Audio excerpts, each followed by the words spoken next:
Eu saúdo mais uma vez com a santa e gloriosa paz do Senhor Jesus. Amém? A igreja amada, o povo eleito, a nação escolhida, os filhinhos, menino dos olhos do Senhor.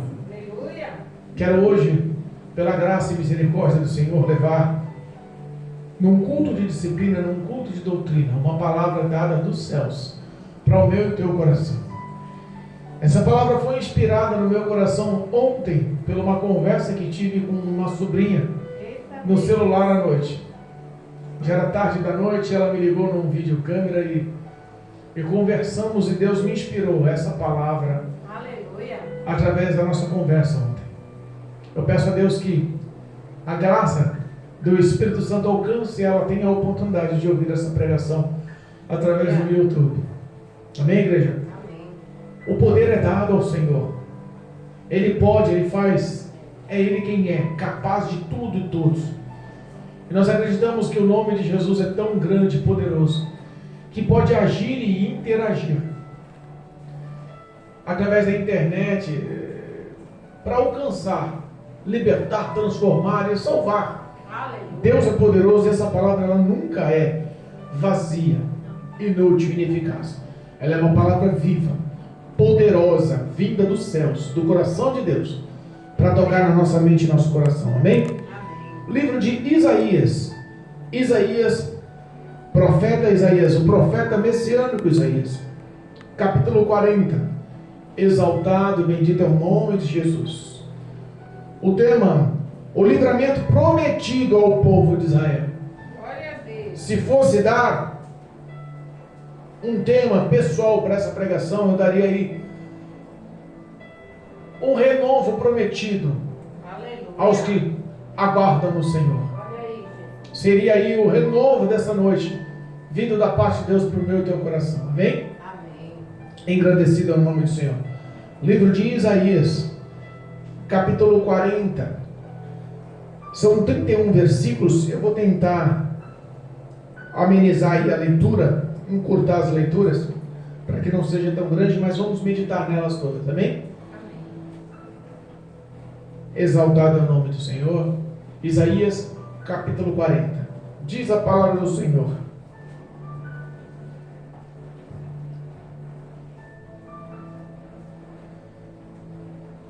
versículo 3 do capítulo 40. Eu vou ler aleatoriamente, amém?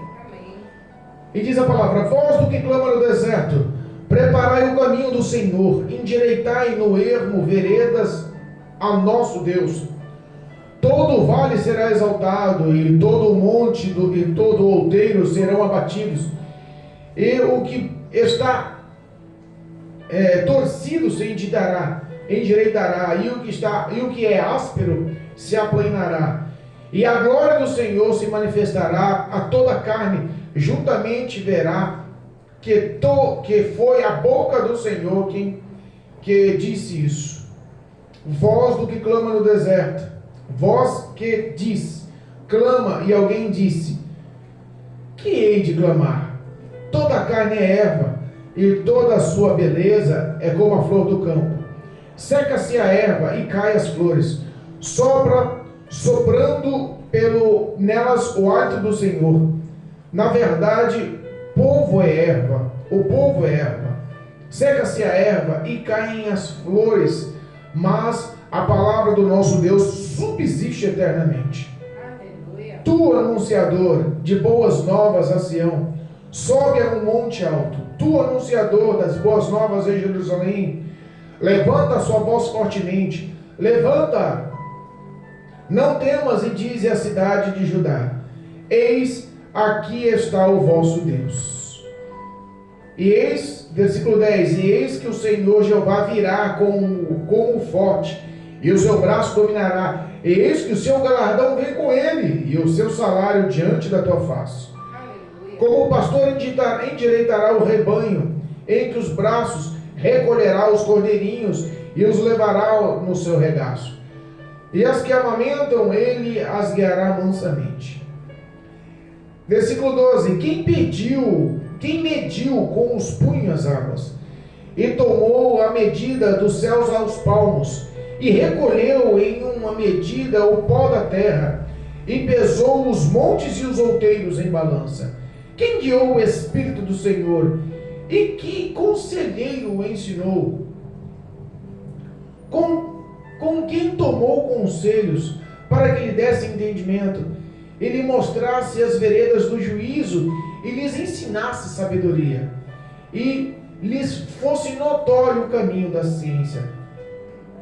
Eis que as nações são consideradas como uma gota de um balde e como o pó miúdo das balanças.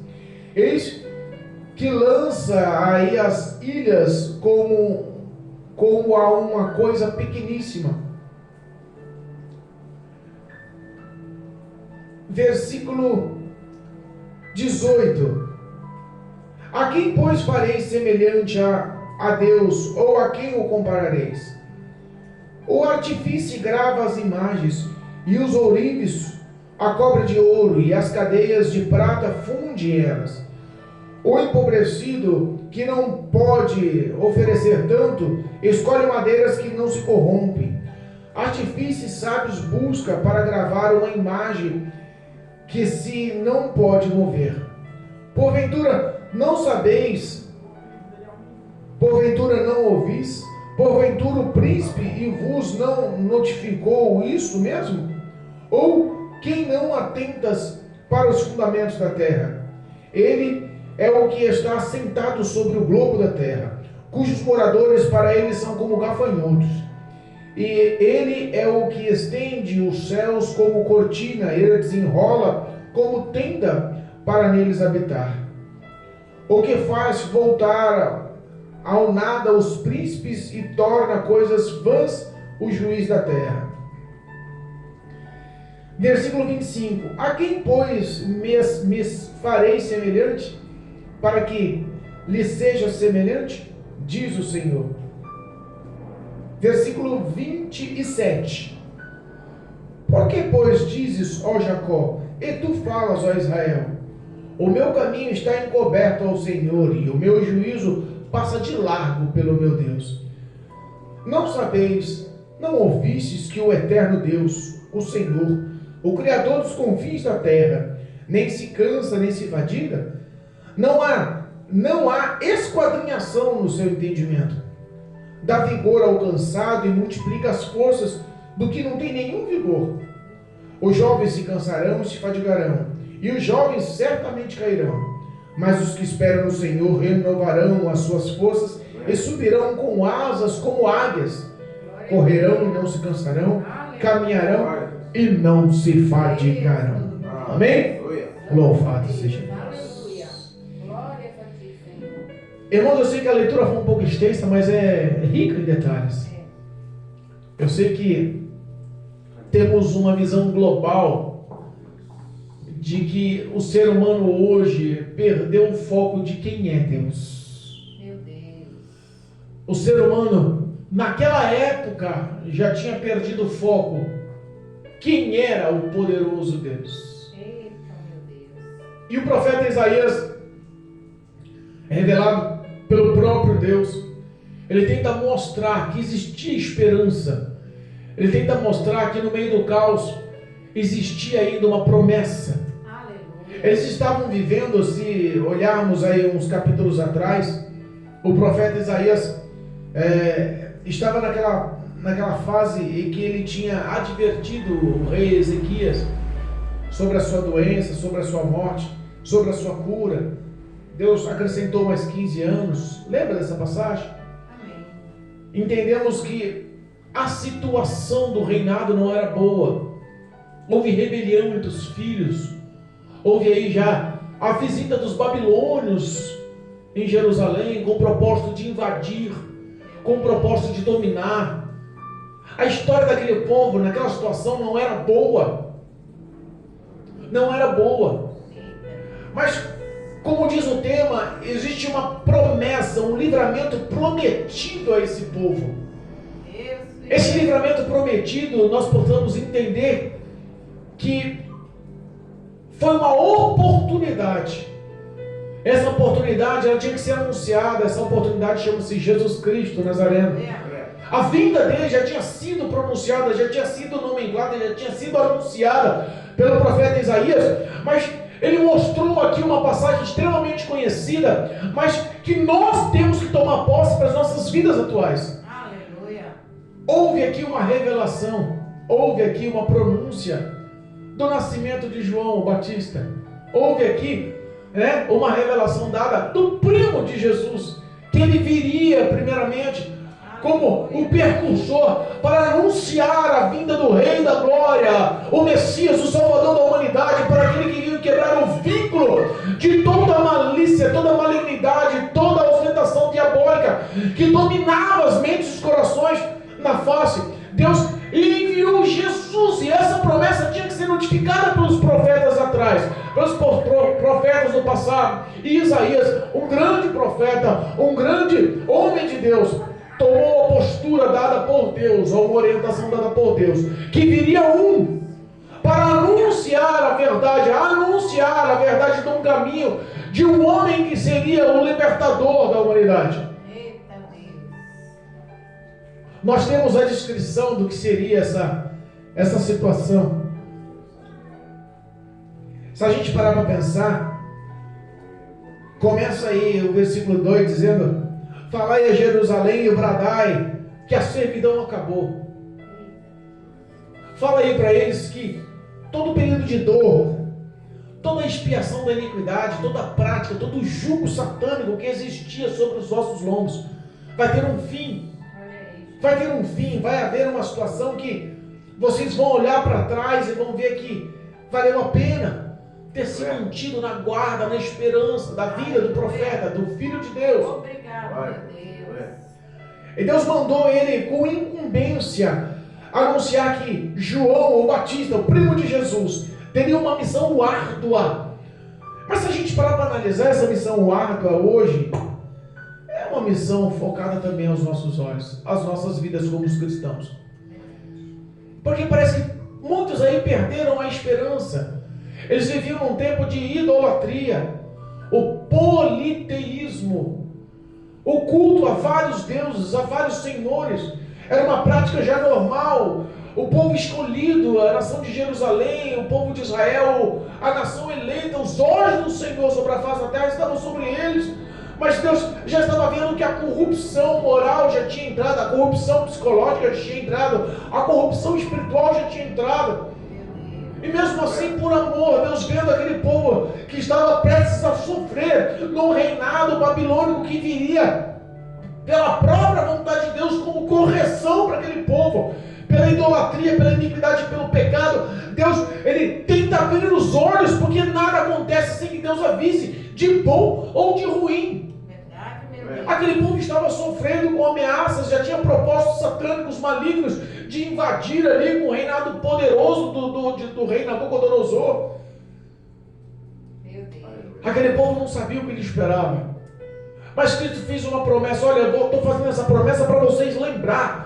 Porque quando estiver na aflição, na dor, na dificuldade, na mão dos inimigos, em outras terras, em terras estranhas, alheias, submisso à vontade, vocês lembrem que tem uma promessa. É o que está acontecendo no mundo. Quantas pessoas estão no reinado babilônico na terra? Quantas pessoas estão ameaçando o diabo? Quantas pessoas perderam a esperança? Quantas pessoas estão cultuando a outros deuses? Estão colocando a sua idolatria, o seu coração, o seu sentimento, a sua devoção no dinheiro, nas conquistas, ou em outros deuses pagãos. Meu Deus.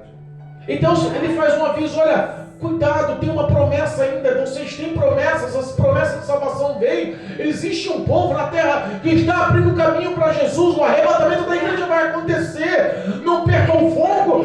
Muitas pessoas deixaram de acreditar, e por muitas perguntas, por muitos conhecimentos, por muito envolvimento com as situações cotidianas, perderam a fé, mataram a fé, enterraram a sua fé, os talentos, os dons, as promessas, se esqueceram. Mas hoje Deus faz uma pronúncia: existe uma promessa, existe um projeto, existe um plano, existe uma ação dos céus para agir na sua vida ainda.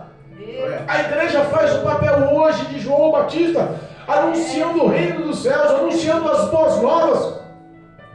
Deus fala aqui que o anunciador, aquela voz que clamava no deserto, subiria aos montes, subiria aos altos pontos e clamaria com voz forte, levando as boas novas e levaria o entendimento do reino do Senhor. Eita Deus. E faz alguns comparativos que vale a pena a gente meditar. Primeiro ele fala que tudo isso aconteceria e seria declarado que isso tudo foi pronúncia da boca do nosso Deus. Não veio aleatório, não veio o acaso, não foi da cabeça do profeta, não foi de profecias ou cantos ou menções de outros deuses, veio da boca do nosso próprio Senhor e Salvador, o nosso próprio Deus. Glória a Deus. Ele faz uma ilustração e mostra aí que toda a vanglória da sua carne, toda a vanglória das suas belezas, ostentações, dos seus poderios reconhecidos pela humanidade, era como a erva ou como a flor. A erva secaria, que era a carne, os desejos, os prazeres, e a beleza e a ostentação, ela murcharia como a flor. Eita, meu Deus. Porque Deus ia colocar o que é certo no lugar, Ele ia modelar a história, Ele ia abater os montes de outeiros. Geralmente os montes de outeiros são os grandes e poderosos, e ia colocar do vale, aquele que estava lá em cima, Ele ia exaltar. Olha como é que Deus age na contramão. Eita Deus.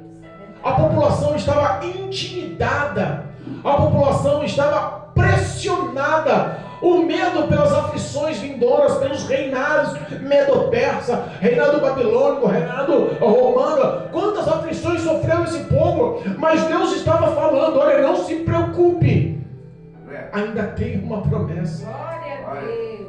Eita Deus. Ele fala que todo o poderio da carne, todo o poderio que eles poderiam expressar sobre a face da terra, para ele era como a carne que secaria, como a erva no campo. Que toda a beleza da sua empunhadura, toda a ostentação, todo o glamour que eles expressavam, para ele seria como uma flor que murcharia. Que não tem nenhum tipo de fusão, só o hálito do nosso Deus soprando acabaria com as forças inimigas. Era isso que o profeta estava tentando mencionar, e mostrou ali, não foi isso, ele mostrou muito mais. Ele mostrou que a poderosa ação de Deus seria comparado a um pastor que apacenta as ovelhas. Olha só o versículo 10: e eis que o Senhor virá como forte, e o seu braço dominará, e com ele virá também junto o seu galardão e o seu salário diante da tua face, e ele será o bom pastor que apacentará o seu rebanho, e recolherá em seus braços os cordeirinhos e os levará ao regaço. Glória a Deus. Essa promessa é vívida. Houve o resgate desse povo na história lá do Egito, nas descendências de Jacó, nas descendências de José, nas descendências das tribos de Israel. Por 400 anos sofreram nas mãos dos egípcios de faraós malignos, e por 400 anos clamaram e suplicaram, já nem tinham noção do que era a liberdade, e Deus levanta um para fazer o resgate, e o resgate de poderosas ações foi para mostrar que Deus é Deus sobre todos. Se pararmos para pensar, as 10 pragas usadas por Deus através de Moisés contra Faraó e os egípcios, na verdade, representava cada praga, representava uma idolatria a um Deus, e Deus mostrou através de cada praga que Ele era o soberano que viria para libertar aquele povo, que não existe nenhum outro comparado a Ele. Olha aí, Jesus, é assim. O resgate começou com Moisés, mas aquele povo se perdeu ao meio do caminho. E Deus levanta mais uma vez um profeta, dessa vez o profeta messiânico Isaías, para mostrar que existia uma promessa, e essa promessa viria de um homem que nasceria com o braço forte e dominaria eternamente. O reinado dele não teria fim, ele apacentaria eternamente esse rebanho com os braços, ele guardaria em seu regaço, guardaria em seu seio, guardaria no seu controle, no seu amor, para que nada pudesse tocar ou afligir. Mas parece que aquele povo não conseguia entender quem era o Deus mencionado. Esquece. Paulo fala aos Coríntios, se eu não me engano, 1 Coríntios, Tem um versículo que é notório e é muito, muito real nos dias de hoje. Não vos deixe enganar. As más conversações corrompem, sim, os bons costumes. E tem muita gente batendo no peito dizendo: não, eu não me corrompo não, eu tenho personalidade. Que nada. Água mole em pedra dura. Se conviver todo dia, ela vai furar. As palavras, as más índoles, as más línguas, a idolatria, a ostentação, a carne vai exaltar, o diabo vai encontrar brecha, e em pouco tempo está sendo corrompida. Aquele povo ficou sendo corrompido por outros deuses. Meu Deus. Eles já tinham perdido o foco do poderio do nosso Deus. Olha aí. E aí o profeta começa a mencionar e começa a mostrar quem era o nosso Deus.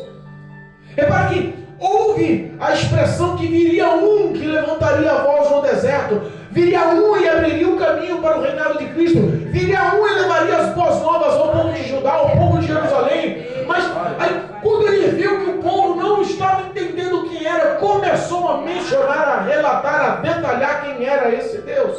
Olha aí. O Deus que ele tinha relacionamento, o Deus que ele conhecia de perto, o Deus que ele ouvia a voz, o Deus que ele orava, o Deus que relacionava-se, falava com ele, o Deus Todo-Poderoso que velou, levantou, guardou, protegeu e usou ele com autoridade como profeta. Glória a Deus. Eu sei que muitos dizem que entendem e conhecem quem é Deus. Se você perguntar para as pessoas hoje o que é Deus, superficialmente todos vão dizer. Superficialmente todos vão tentar explicar. Onde minha sobrinha, que eu amo tanto, que eu tenho tanto carinho, tanto apego, mora no meu coração. Ela e a minha irmã, elas quando têm dúvidas sobre a Bíblia, elas me ligam. Minha sobrinha, apesar que foi ontem a primeira vez, minha irmã tem uma rotina de me ligar. E começou a fazer perguntas inteligentes sobre a Bíblia. Falei, coisa boa é o homem focar o coração em conhecer quem é Deus. Porque eu costumo dizer que conhecimento é o revestimento de poder. Quem tem conhecimento não se corrompe. Uma pessoa culta não se deixa levar. Uma pessoa estudada não se deixa ser enganada. E uma pessoa que é culta, que entende, que conhece, que estuda, que lê, que medita, que pratica essa palavra, o diabo não tem poder de iludir, de manusear, de manipular a vida dela, de induzir ela ao caminho largo. E Isaías começou a mostrar quem era esse Deus. O versículo 12, se pararmos para analisar, olha o versículo 12. Quem mediu, em algumas traduções aqui fala punhos, mas em alguma tradução fala em conchas da mão. Quem mediu com as conchas das mãos as águas? Para analisar o que representa as águas sobre a face da terra. Oceano Atlântico, Oceano Índico, Oceano Mediterrâneo, quantos mares, quantos águas doces, quantos lagos, quanta água existe sobre a face da terra, mas Deus mede ela com as conchas ou com as palmas das mãos.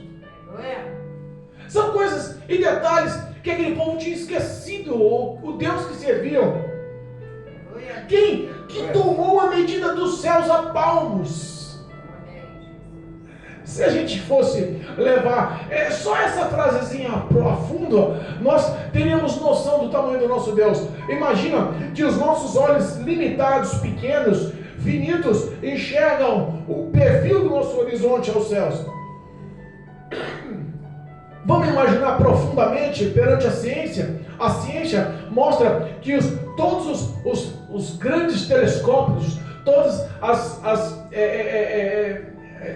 toda a tecnologia que envolve o estudo da astrologia, do universo, diz que o máximo que chegaram com sondas espaciais e com câmeras potentíssimas que mandam a milhões de quilômetros as imagens que estão rodando nos céus há mais de décadas, no espaço há mais de décadas, capturando informações à distância do universo, planetas, estrelas, asteroides, meteoritos e tudo que envolve o nosso universo, diz que já chegou a uma distância de 93 bilhões de anos-luz que eles têm conhecimento do universo.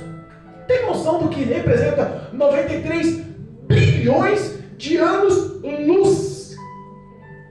E a Bíblia fala que Deus mede a palmos essa distância. Repara aí, não é uma coisa qualquer, não, nada se compara ao poder do nosso Deus. Alegre-se, coloque a sua fé em prática. Esse é o teu Deus que te ama, que decidiu investir em você, que não quis olhar as suas falhas, os seus erros, mas que decidiu te amar, e o propósito único é te salvar. Olha, e recolheu uma medida do pó da terra, e pesou os montes outeiros nas balanças. Para pensar, diz que em toda a terra, se fôssemos escolher todas as areias entre mares, praias, desertos, não daria para computador algum, teria capacitação de calcular quantos grãos de areias existem sobre a face da terra. Mas diz que o universo tem mais estrelas no céu do que grãos de areias na terra. Olha só o tamanho do nosso Deus. E sabe qual é o diferencial? Que é uma coisa tão incalculável aos nossos olhos, mas Deus conhece cada estrela pelo seu nome. Esse é o meu Deus. Os montes de outeiros, a gente vê os grandes picos, K2, Everest, né? E tantos outros picos conhecidos. Para Deus são minúsculas montanhas. São minúsculas montanhas. O versículo 13 tenta fazer um questionamento. Repara aí. O versículo 13 e também o 14 na sequência. Quem guiou o Espírito do Senhor? E que conselho e que conselheiro o ensinou? Com que tomou conselho? Com quem tomou conselho? Oh, glória! Com quem tomou conselho? Para que lhe desse entendimento e lhe mostrasse as veredas do juízo e lhes ensinasse sabedoria e lhes fosse notório o caminho da ciência. Imagina as perguntas, porque o profeta, ele menciona aqui perguntas comuns que todos querem saber. Muitos ateus, ou muitas pessoas agnósticas, as pessoas ao contrário, sabe as pessoas do contra?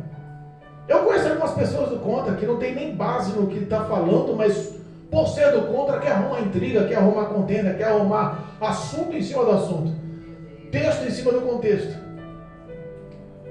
E o profeta está dizendo aqui que ele é a sabedoria, que ele é o entendimento, que ele é o guia, que ele é o inspirador, que ele é antes do que surgiu. O eu sou todo-poderoso, é a fundação de tudo que possamos pensar ou imaginar. Aleluia.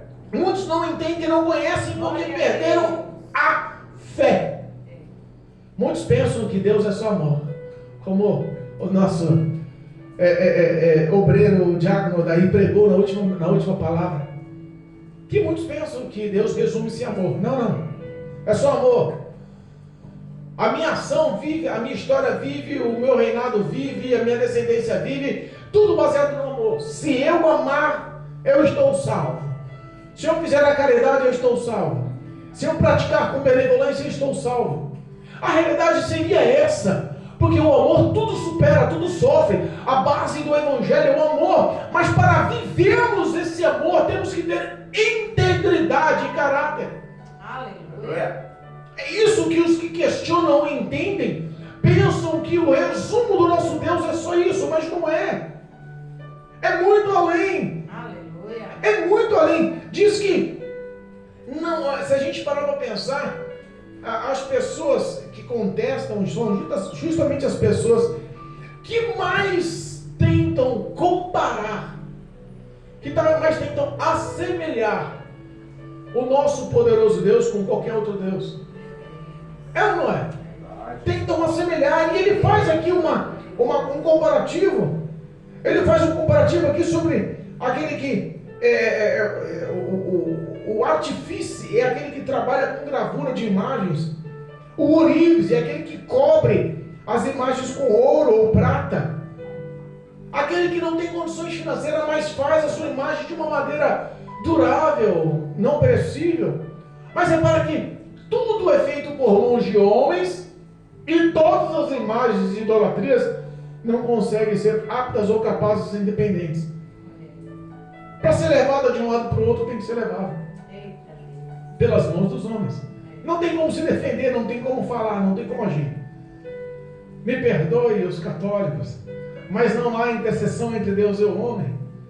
Não existe. A única intercessão deixada por Cristo Jesus é o Espírito Santo de Deus. Aleluia.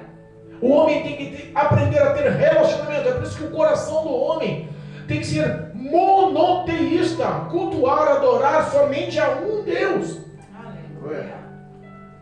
Muitos deuses trazem confusão, muitos deuses não são eficazes. E muitos dizem que amam a Deus, mas as suas práticas e as suas ações mostram os frutos do seu caráter, frutos maus. Deus, ele faz uma semelhança aqui, e ele se deixa comparar. Quem pode ser comparado? A quem eu posso ser comparado? Deu uma piscada na energia, mas Jesus é bom. Tem anjo do céu guardando ali, amém, irmãos? Ele mostra aí que os príncipes da terra, ele mostra que os grandes, os poderosos, nada pode se comparar, ou nada pode se fundamentar, porque o nosso Deus é aquele que faz o globo terrestre assento para os seus pés. Que aos olhos, eu fico imaginando que essa frase ela é realmente verdadeira. Aos olhos do Senhor, entenda aí. O homem é como um gafanhoto. Imagina um gafanhoto para nós, pequeno. Agora imagina esse mesmo gafanhoto, aos nossos olhos é pequeno. Imagina nós perante o Senhor Deus que está lá nos céus, olhando, é menor do que um gafanhoto. Ele resume toda a humanidade com uma simples gota que cai de um balde. Como a poeira que ficou no restante, no fim da balança. Lembra que ele pesou os montes dos outeiros? A humanidade é como a pequena poeira. Olha aí, Jesus. Que as ilhas são colocadas ali, assim, com pouquíssima intenção ou tamanho. O poderio do nosso Deus, ele é incomparável, incontestável. Aleluia. Só que existe um contexto aqui no versículo 27. Eu quero que vocês leiam comigo, acompanhem comigo, o versículo 27. E diz assim, 27 do capítulo 40. Porque, pois, dizes, ó Jacó, e tu falas, ó Israel, o meu caminho está encoberto ao Senhor, e o meu juízo passa de largo pelo meu Deus. Eita Deus. Repara que a mente de uma pessoa cauterizada, que perdeu o entendimento, perdeu a fé, perdeu o conhecimento de quem é o nosso Deus, faz perguntas assim. E se a gente for levar a fundo, ele fala sobre duas vertentes aqui. Fala sobre Jacó e fala sobre Israel. E Jacó era o passado desse povo. Jacó era a representação do engano, do pecado, da iniquidade, da prática do erro. E Israel não, já era a nova aliança feita com Deus, já era o povo escolhido, a nação eleita, já era aquele que foi tocado pelo próprio Cristo e mudou o nome para um nome de esperança, de vida eterna. Ele fala para a igreja e também fala para o mundo da mesma forma. Porque você acha que muitos não clamam a Deus, mesmo sem o conhecimento, clamando a terceiros, e os olhos do Senhor não estão enxergando por amor? E perguntam, olha a pergunta, os meus caminhos estão encobertos com quem que Deus perdeu de vista? Com quem que Deus é pequeno, finito e não acompanha? Fala assim, ó, o meu juízo passa de largo do meu Deus. Com quem que Deus é injusto, impotente, incapaz? Olha aí, Jesus. Nós temos uma responsabilidade como igreja na face da terra. Aleluia. Nós cristãos, lavados e remidos no sangue do Cordeiro, que temos o nosso nome escrito no livro da vida, temos uma obrigação de levar as boas novas do Evangelho. E a boa nova do Evangelho, ela é tão poderosa que o tópico dela é libertação. Conhecereis a verdade vos libertará. Quantas pessoas estão aprisionadas com pensamentos enclausuradas em celas por falta de entendimentos espirituais? achando que Deus é pequeno e que já se esqueceu dele, que Deus é pequeno e que não tem poder de mudar a vida dele. Quantas pessoas estão vivendo aí uma lamúria sobre a sua história porque desistiram de se relacionar e se envolver e de cultuar e adorar o nosso Deus. Tem um videozinho, e eu gosto desses videozinhos, que eu conto umas historinhas na igreja. O rapaz um cristão foi cortar o cabelo, esse vídeo é conhecido, e chegou no barbeiro, ele estava com a Bíblia na mão, e enquanto o barbeiro cortava o cabelo dele, fazia a barba dele, ele estava lendo a Bíblia, e aquele barbeiro indignado, falou assim: eu não acredito nesse Deus, como pode um Deus que diz que é um Deus deixar tanta morte, tanta dor, tanta peste, tanta doença, tanto assassinato, tantas coisas ruins sobre a face da terra? Esse Deus não faz questão de nós, o seu juízo passa de largo, ele esqueceu de nós. Aquele cristão terminou de cortar o cabelo e sem muitas palavras agradeceu e saiu. Mas quando ele saiu, o Espírito de Deus providenciou a resposta e botou à frente dele um homem barbudo e cabeludo ao extremo. Ele pegou aquele homem e trouxe para dentro do salão de barbearia e falou: eu também não acredito que existe barbeiros, eu também não acredito que não existe cabeleireiros. Olha só, se existisse, esse homem não estaria assim, barbudo e cabeludo, andando pelas ruas. O barbeiro olha e fala assim: mas por quê? Existe, eu estou aqui. Ele está assim porque ele quer, ele não vem, ele não me procura, ele não quer relacionamento comigo. Da mesma forma, Deus.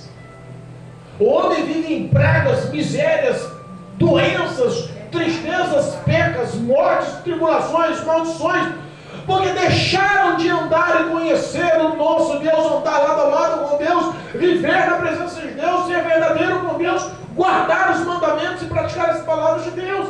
Verdade, meu Deus. A Bíblia fala que Deus é tão bom que Ele é nosso advogado fiel. A Bíblia fala que Deus é tão bom que o Espírito Santo de Deus nunca nos deixa só. A Bíblia fala que Deus é tão bom que fez uma promessa de enviar Jesus para nos resgatar e levar para os céus. Aleluia. Muitos perderam o foco de quem é Deus e vãs filosofias da carne ou vãs filosofias demoníacas já estão levando comichão aos ouvidos de muitos para não acreditarem na verdade do Evangelho. E o versículo 28 ao 31 mostra o poderio e a grandeza do nosso Deus. Versículo 28: não sabeis, não ouvistes que o eterno Deus, o Senhor, o Criador dos confins da terra, nem se cansa, nem se fadiga, e não há esquadrinhação no seu entendimento. Não houve e nunca haverá um Deus como o nosso Deus, que luta, peleja e batalha tanto em favor do seu povo, tanto em favor da humanidade, tanto em favor daqueles que o esperam, tanto em favor daqueles que o temem, tanto em favor daqueles que guardam as suas palavras. Quando a gente para pensar que a parte B do versículo 28 diz assim: não há esquadrinhação no seu entendimento.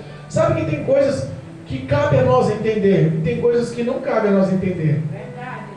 Tem muitos estudiosos, muitos cientistas, muitos médicos, doutores, falando sobre a ciência, falando sobre a medicina, porque são áreas extremamente complexas. Falamos sobre a astrologia, porque são áreas complexas. Falamos de algumas coisas que nós não temos entendimento, porque não cabe, são poucos que chegam no perfil. Os grandes gênios sobre a face da terra, como Albert Einstein e muitos outros que viveram no passado, podem tentar de todas as formas entender quem é Deus, mas o seu entendimento é incalculável.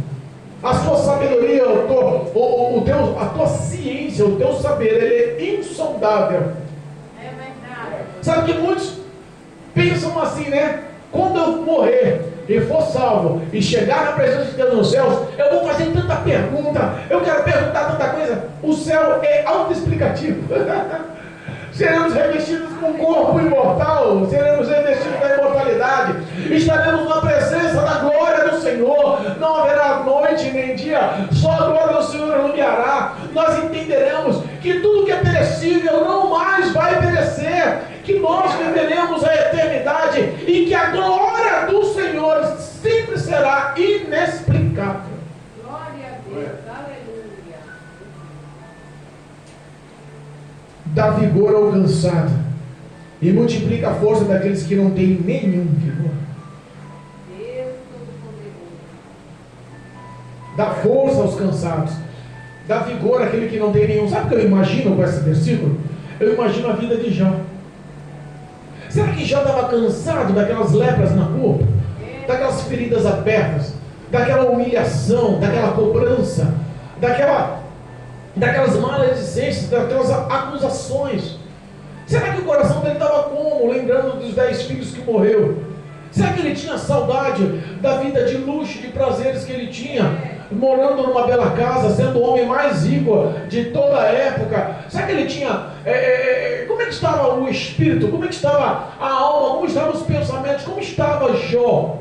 Verdade. E aí, quando a gente lê um versículo desse, a gente entende que Deus dá força e multiplica o vigor daquele que não tem nenhum. Aleluia. Se Deus fez isso com um simples mortal como Jó, Ele pode fazer na minha vida, na tua vida. Glória a Deus. Não há limites para o amor, não há limites para a ação do poderoso de Deus. Não há quem impeça Deus de realizar o sobrenatural em teu favor. Deus. E para dar encerramento, ele fala aqui, um versículo extremamente conhecido: os jovens se cansarão e se fadigarão, e os jovens certamente cairão. Por que Deus tem o exemplo de jovens? Eita Deus. Os jovens são um exemplo de força e vigor. São um exemplo de força e vigor. Às vezes nós, que já chegamos aí a uma meia-idade, queremos se comparar de alguma forma à força física, ao ânimo, à estrutura de resistência dos jovens, e é ineficaz. Um dia eu chegando do trabalho, vi o meu filho brincando na rua, adolescente, 11, 12 anos, brincando de correr na rua. Eu entrei na brincadeira com os amigos: eu vou ganhar de vocês. Pai, você vai participar? Vou participar, papai, eu vou ganhar de você. Você não vai ganhar de mim, rapaz, você é moleque, eu sou adulto, eu vou ganhar de você.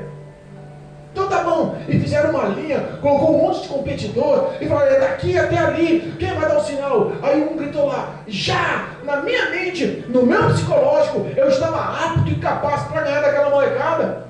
Quando falou já, a minha mente, o meu corpo, tudo achou ao mesmo tempo por alguns segundos. O cansaço bateu, o coração disparou, a língua foi para fora, perdi o ar, e a molecada correu desesperada na frente, e depois de ganhar, ela tirou um sarro da minha cara.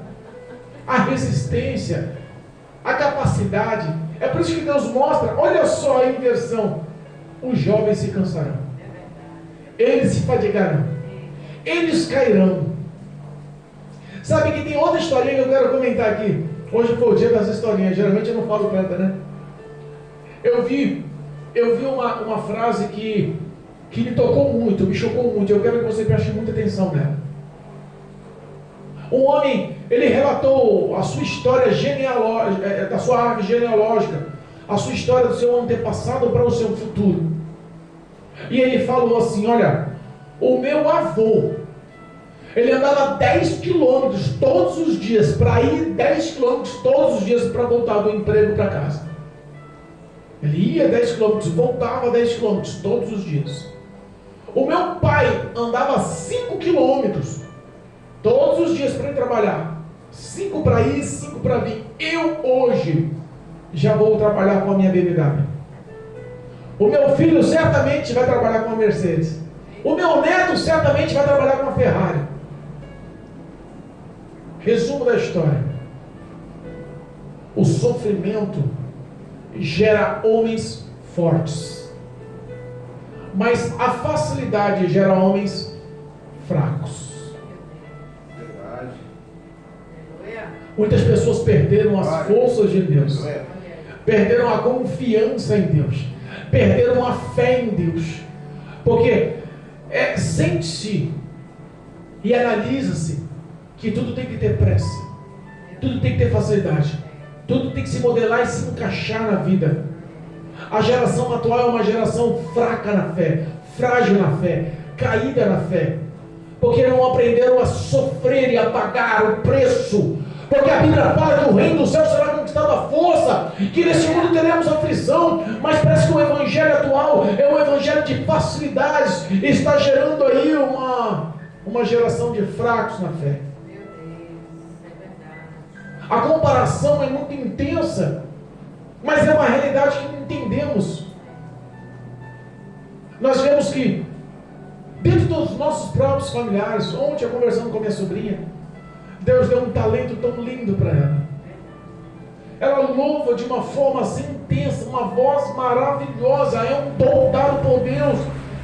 Deus deu ao meu sobrinho o talento e o dom de tocar os instrumentos, de louvar, são excepcionais. É uma coisa linda, mas as facilidades mataram a fé. As facilidades acabaram com o relacionamento de Deus. São gerações fracas na fé hoje. São gerações vulneráveis hoje. E aí, para dar encerramento, o versículo 31 diz assim: mas os que esperam no Senhor renovarão as suas forças e subirão com asas como águia. Correrão e não se cansarão, caminharão e não fatigarão. Glória a Deus. Obrigado. Olha. Nós temos alguma visão sobre essa história. Podemos falar fisicamente, podemos falar espiritualmente. Correrão e não se fatigarão. E olha só, o comparativo: e voarão com asas como águias. Meu Deus, que coisa linda. As águias é justamente um exemplo, um ícone a ser realmente mencionado. As águias são as aves mais esplendorosas e espetaculares que existem. São dos animais que mais voam alto. Condor, águia, falcão, são algumas aves. Mas por que o nosso Deus dá um exemplo da própria águia? Porque a águia tem um único desejo: voar cada vez mais alto. Eita Deus. Ela não se limita, todas as vezes ela quer voar um pouco mais alto. Ela não se perde na tempestade, ela não se deixa levar pelos ventos. Ela sabe calcular o tempo de forçar, o tempo de planar. As aves dela, as asas dela são muito maiores do que o corpo. A envergadura é muito maior do que o corpo. E ela foi focada para ela ter uma meta. Os olhos dela são olhos focados e são uma visão extremamente poderosa. A 1000 metros de altura ela enxerga presa o alimento no chão. Eita Deus, aleluia. A visão espiritual do homem tem que ser a mesma. Olha aí, Jesus. O homem tem que sempre ter a visão espiritual aberta Aleluia. para enxergar o alvo que é Cristo. E ele sempre tem que ter a sua independência, não andar com base em grupos. A águia sempre voa só. Ela não se envolve. O único pássaro que tenta ser predador e atacar a águia é o corvo. E ele não revida, a águia não revida. O corvo sobe e começa a picar, bater, e começa a tentar maltratar, tentar judiar, tentar desvincular. A águia não revida, e mesmo com o corvo nas costas, sabe o que a águia faz? Ela pega uma altitude muito maior. O oxigênio vai ficar mais raro, mais escasso. O corvo perde a consciência e cai. E ela continua voando cada vez mais alto. Meu Deus. As perseguições do mundo não podem parar, as lutas não podem te barrar. O seu foco, a sua visão tem que estar aberta. E aí ele fala que voarão, olha só que lindo, como as águias, correrão e não se cansarão, caminharão e não se fatigarão. Se pararmos para pensar, um crente que espera no Senhor, que terão as forças renovadas, que não se cansarão, que voarão como águias, ele certamente alcançará a imortalidade. E aí poderemos entender que correrão e não se cansarão, caminharão e não se fatigarão, porque seremos revestidos da imortalidade, da incorruptibilidade. A nossa vida é uma vida selecionada para vivermos o que Deus tem preparado de maior e melhor. Glória a Deus. Obrigado, Jesus. A leitura oficial diz hoje, olha como se encaixa, que o que Deus tem preparado para nos dar é além do que pensamos. Eita Deus fiel. Em o nome de Jesus. Aleluia. Creia nesse Deus tão grande, tão poderoso. Renove a sua aliança com esse Deus tão grande, tão poderoso. Foque a sua mente em obedecer e ser fiel. Porque o que Deus tem preparado para ti é muito além do que você pensa. Aleluia. Mas você pode falar, mas pastora, a minha vida está difícil, eu já não tenho mais força, não tenho mais vigor, eu perdi a fé, parece que o mundo me enlaçou, parece que os prazeres hoje eu não consigo viver sem. Ei! Tem um Deus que olha por você. Glória a Deus. Tem um Deus que vela por você. Eu creio. E tem um Deus que mesmo olhando todas as dificuldades, Ele faz no início da pregação uma promessa. Eita, Jesus Aleluia. fiel. E se a gente lembrar o que já foi dito, a nossa carne ela vai secar, a nossa beleza ela vai murchar, mas as palavras do Senhor permanecerão eternamente. Glória a Deus. O que Deus lhe prometeu vai se cumprir, a promessa de salvação vai se cumprir, a promessa de libertação vai se cumprir, a cura vai se cumprir. Cristo está prontificado para renovar as suas forças. Não tem vigor, não tem problema. Ele multiplica do nada e faz tudo por você. Glória a Deus. O amor de Deus é insondável, incalculável. Amém. Receba aí hoje em nome de Jesus Glória a Deus. uma injeção intravenosa na veia de fé, Aleluia. para que você se levante, se erga e volte a orar como orava, e volte a clamar como clamava, e volte a se relacionar com o Espírito Santo como se relacionava, e volte a congregar, a praticar a liturgia do ministério, a estar embaixo da oração do pastor, a estar congregando, a exercer fé através da palavra nos cultos. Volte a praticar em o nome de Jesus a sua fé, porque a fé sem obras ela não tem valor algum, ela é vã, inútil, morta. Verdade, meu Deus. Que o Espírito Santo de Deus possa te convencer, Aleluia. porque o projeto de Deus sobre a face da terra é justamente te amar. Glória a Deus. Em nome de Jesus, Amém. recebe essa palavra e tenha no teu coração que você não está só, Glória a Deus. não está perdido. O Espírito Santo de Deus te guarda. Aleluia. Em nome de Jesus. Amém, igreja? Amém. Louvado Glória a seja Deus. Deus.